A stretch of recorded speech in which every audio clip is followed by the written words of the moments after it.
अच्छा, frequency frequency है क्या? The number of vibration in 1 second is called frequency, या the number of vibration in unit time is called frequency. एक ख़ास वक्त में जितना वाइब्रेशन होता है उसे हम फ्रीक्वेंसी कहते हैं, ठीक है। या 1 सेकंड में जितना वाइब्रेशन होता है वो हमें फ्रीक्वेंसी देता है, और हम फ्रीक्वेंसी को रिप्रेजेंट करते हैं एफ पे, ठीक है। और मैथमेटिकली ये जो एफ है ये बराबर है 1/t, और टी हमारे पास है टाइम पीरियड, ठीक है। तो फ्रीक्वेंसी बेसिकली क्या है? The number of vibration in 1 second is called frequency. कितना वाइब्रेशन होता है कितने टाइम में, ठीक है। कितना वाइब्रेशन होता है कितने टाइम में, ये हमें फ्रीक्वेंसी देता है। अगर वाइब्रेशन ज़्यादा हो तो मतलब फ्रीक्वेंसी ज़्यादा है, और अगर वाइब्रेशन कम हो तो इसका मतलब फ्रीक्वेंसी कम है। अच्छा, ठीक है। फ्रीक्वेंसी बेसिकली ये वेव का होता है। वेव एक जगह से दूसरी जगह प्रोपेगेट होता है तो वो इनका एक ख़ास फ्रीक्वेंसी बनता है, ठीक है। हमारे पास जो इलेक्ट्रिक करंट है उनका सिग्नल जो है वो जो पाकिस्तान में है वो उनका जो फ्रीक्वेंसी बनता है वो 50 हर्ट्ज़ से 60 हर्ट्ज़ तक है, ठीक है। और फ्रीक्वेंसी का जो यूनिट है वो है हर्ट्ज़ या पर सेकंड। 1 से मतलब है पर सेकंड या हर्ट्ज़, इसका यूनिट है, ठीक है। अच्छा, अब वाइब्रेशन का मतलब क्या है? हमने फ्रीक्वेंसी में पढ़ा कि द नंबर ऑफ वाइब्रेशन। तो अब वाइब्रेशन का मतलब क्या है? वाइब्रेशन है the complete round trip of a body. The complete round trip of a body is called vibration, ठीक है।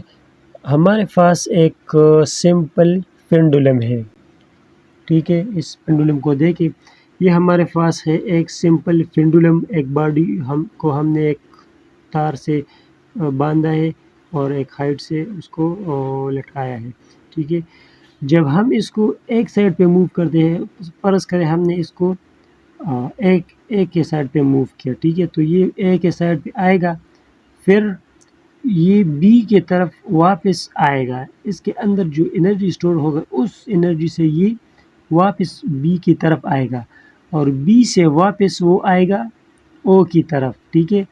तो जब एक बॉडी ओ से जाएगा ए की तरफ, ए से फिर जाएगा बी तक, और बी से वापस ओ पर आएगा, तो ये जो है ये कंप्लीट राउंड ट्रिप है। ये जो ओ से स्टार्ट हो गया और वो पे वापस आ गया, तो इसे हम बोलते हैं कंप्लीट राउंड ट्रिप, ठीक है। तो ये हमारे पास होता है कंप्लीट राउंड ट्रिप। अगर हमारे पास फ्रीक्वेंसी ज़्यादा है तो मतलब कि 1 सेकंड में ये जो कंप्लीट राउंड ट्रिप करता है, अपनी जगह से जाता है फिर वापस अपनी जगह पे आता है, तो ये 1 सेकंड में ज़्यादा मरतबा करता है, तो इसलिए उसका फ्रीक्वेंसी जो है वो ज़्यादा बनता है, ठीक है। Time period, the time required to complete one vibration जितने टाइम में होता है वो टाइम पीरियड कहलाता है, ठीक है। वन वाइब्रेशन जितने टाइम में होता है, मतलब कि एक बॉडी को हमने ओ से रिप्लेस किया ए की तरफ, और फिर बी की तरफ वो मूव किया, और फिर बी से वापस ओ की तरफ आ गया, तो इसके लिए जितना टाइम लग गया वो हमें टाइम पीरियड, वो उसे हम टाइम पीरियड कहते हैं, ठीक है। वेव में या पेंडुलम में जो भी है बेसिकली वेव के फॉर्म में, ठीक है। अच्छा, मैथमेटिकली हम ये टाइम पीरियड जो है ये हम 1/f भी लिख सकते हैं, ठीक है। फ्रीक्वेंसी और टाइम पीरियड जो है वो एक दूसरे का रेसिप्रोकल है, मतलब कि हम f को 1/t लिख सकते हैं और t को 1/f लिख सकते हैं, ठीक है। और हम जो है सिंपल पेंडुलम के लिए t = 2πL/g भी लिख सकते हैं, ठीक है। ये l जो है ये पेंडुलम का लेंथ है, ये जो तार से बांधा है उनका लेंथ है, और g जो है वो ग्रेविटी है। मतलब कि अगर हम अर्थ सरफेस पे करेंगे तो ग्रेविटी अलग होगा, अगर हम ग्रेविटी अर्थ सरफेस से ऊपर जाएंगे तो उधर ग्रेविटी चेंज होगा, उस हिसाब से टाइम पीरियड में भी चेंजेस आएंगे, ठीक है। अगर हम एक पेंडुलम को अर्थ के सरफेस पर देखेंगे और फिर मून के ऊपर देखेंगे तो उधर ग्रेविटी कम है, तो ग्रेविटी कम है तो टाइम पीरियड ज़्यादा होगा उधर, ठीक है।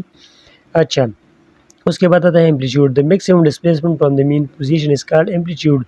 The maximum displacement from the mean position is called amplitude, simply represented by A, ठीक है। हमारे पास एक पेंडुलम है और उसका मास जो है वो बोफ का जो मास है वो है m, और उसको हमने ओ से रिप्लेस किया ए की तरफ, ठीक है। ये जो डिस्टेंस है फ्रॉम 0 to a ये हमें एम्पलीट्यूड शो करता है, ठीक।